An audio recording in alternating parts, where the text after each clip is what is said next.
డాడీతోనంటే friend అండి, the best friend I can ever have. అంటే ఒక ఏదైనా ఆయనతో చెప్పొచ్చు, ఏదైనా మాట్లాడవచ్చు, ఒక ఫ్రీడమ్.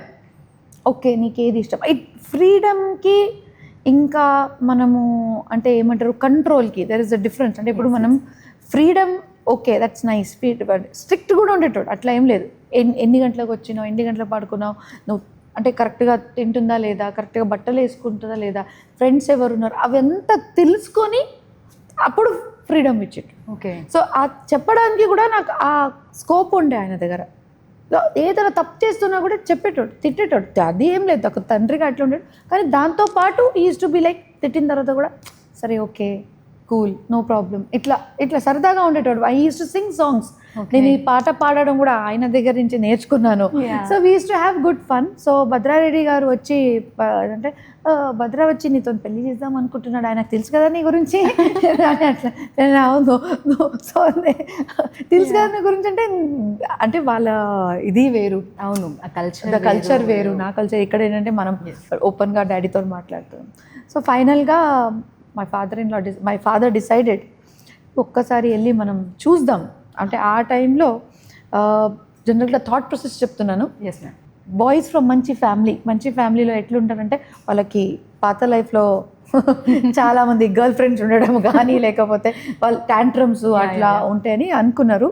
కానీ ఇక్కడ వచ్చిన తర్వాత మామయ్య గారు కలిసిన తర్వాత అక్కడ పరిస్థితి ఎట్లుండే అంటే ఆ రోజు ఇప్పుడు కూడా గుర్తుకుంది Nag Panchami.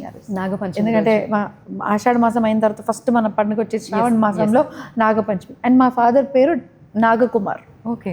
So it was an absolute coincidence. So అంతా కలిసి వచ్చినాయి. అంటే మా అత్తమ్మ గారు అన్నారు సరేలే ఇప్పుడు ఎట్లయినా అంటే పెళ్ళి చేసుకుందామని డిసైడ్ అయితే మా మామయ్య మొత్తం నా గురించి తెలుసుకున్నారు, అంటే నా ఫ్యామిలీ బ్యాక్గ్రౌండ్ గురించి తెలుసుకున్నారు, అర్థమైంది. సో ఆయన ఎప్పుడు అంటాడు ఒక్క డాక్టర్ అనుకున్నాను ఇంకో డాక్టర్ ఫ్రీగా వచ్చిందంటే. సో ఆయన ఈజ్ వెరీ ఓపెన్ మైండెడ్, చాలా ఓపెన్ మైండెడ్ సార్. ఆయన అన్నీ తెలుసుకున్న తర్వాత మా ఫాదర్కి ఇంట్లో పిలవడం జరిగింది. ఫస్ట్ పండుగ అంటే నాగపంచమి. ఆయన పేరు అడగగానే నాగకుమార్ అనగానే మా అత్తమ్మ ఇప్పుడు కూడా అంటున్నాను ఏదో ప్లాన్లోనే దేవుడు పంపించినట్టున్నారు. ఇక్కడ వచ్చిన తర్వాత మా ఫాదర్ ఇన్లో కూర్చుంటే వాళ్ళ బ్రదర్స్ కానీ అందరు కూర్చుంటే అసలు ఎవరు మాట్లాడేటోళ్ళు కాదు. అంటే మామయ్య మాట్లాడుతున్నారంటే అందరు ప్రశాంతంగా ఇట్లా పెద్ద మనిషిగా అంత రెస్పెక్ట్గా వింటున్నారు. అండ్ మళ్ళా భద్ర ఇంకా బావగారు కూడా నిలబడుతుండే వాళ్ళ ఫాదర్ ముందు ఎప్పుడు కూర్చోలేరు వాళ్ళు ఇప్పటి వరకు. సో అదంతా చూసిన తర్వాత ఈ ఇల్లు నీకు కరెక్ట్ ఉందమ్మా అని చెప్పారు. ఎందుకంటే ఇప్పటివరకు నేనంతా నీకు స్ట్రిక్ట్గా పెంచలే, ఒకటే బిడ్డే కాబట్టి this house is right for you. చూసింది ఏంటంటే సంస్కారం. ఎందుకంటే సంస్కారం will go head.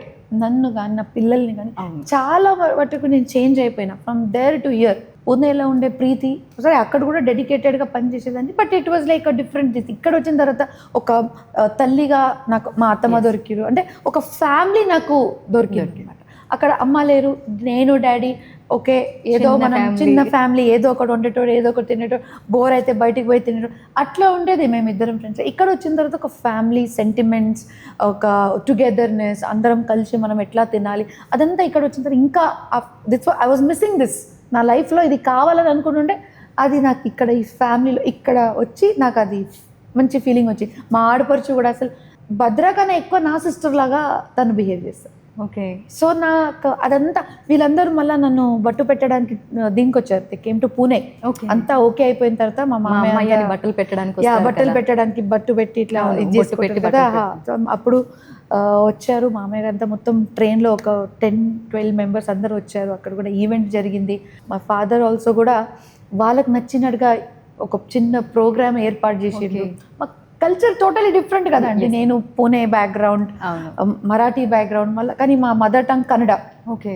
My mother and my father they belong to Gulbarga and Hubli అక్కడ. So my father more of Gulbarga, my mother comes more from Hubli Dharwad.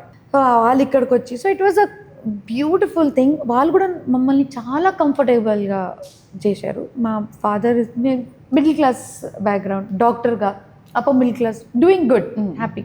అంటే చదువుకే ఇంపార్టెన్స్ ఇచ్చేటోళ్ళు. ఇక్కడ వచ్చిన తర్వాత అక్కడ పూణేలో వచ్చిన తర్వాత మా మామయ్య కూడా ఆయన కూడా అంటే ఇట్లా నేను ఒక ఎడ్యుకేషనిస్ట్గా అలా కానీ లేకపోతే ఒక చైర్మన్గా కానీ ఎప్పుడు కూడా అట్లా ఆ ఈగో కానీ ఆ యాటిట్యూడ్ చూపించకుండా మా డాడీకి చాలా ఒక ఫ్రెండ్గా మాట్లాడి అంతా అసలు it was unbelievable. So Malla Reddy గారితో ఫస్ట్ ఇంటరాక్షన్ అనేది ఎలా ఉండింది, అంటే ఏం మాట్లాడారు అది ఇప్పుడు వరకు అంటే మా హస్బెండ్ డాక్టర్ భద్రారెడ్డినే ఇంటరాక్ట్ చేయడానికి భయపడుతున్నారు. ఇప్పుడు నేను ఇంటరాక్ట్ కాదు, నేను సైలెంట్గా ఉన్నా. ఫస్ట్ ఆఫ్ ఆల్ నేను అన్నీ తెలుసుకుంటున్నా. Language is different.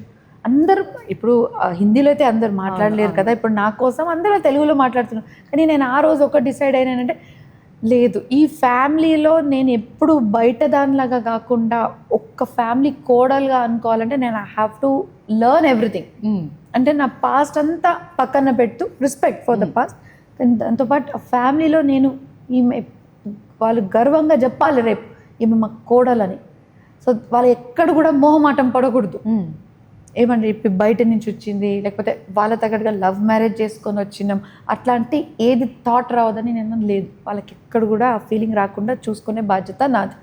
So then అదేవిధంగా మా మదర్ ఇన్ లా కూడా నన్ను తెలుగు నేర్పించడం కానీ, ఇంకా మా కో సిస్టర్ శాలిని అక్క వాళ్ళ పిల్లలతో నేర్పిస్తుంటే తనతో పాటు కూడా నేను కొన్ని తెలుగు వర్డ్స్ నేర్చుకోవడం, అంటే పిల్లలతో పాటు త్వరగా నేర్చుకుంటారు చూడండి.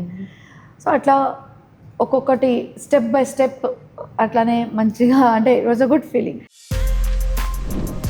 For more videos like this, subscribe Big TV channel.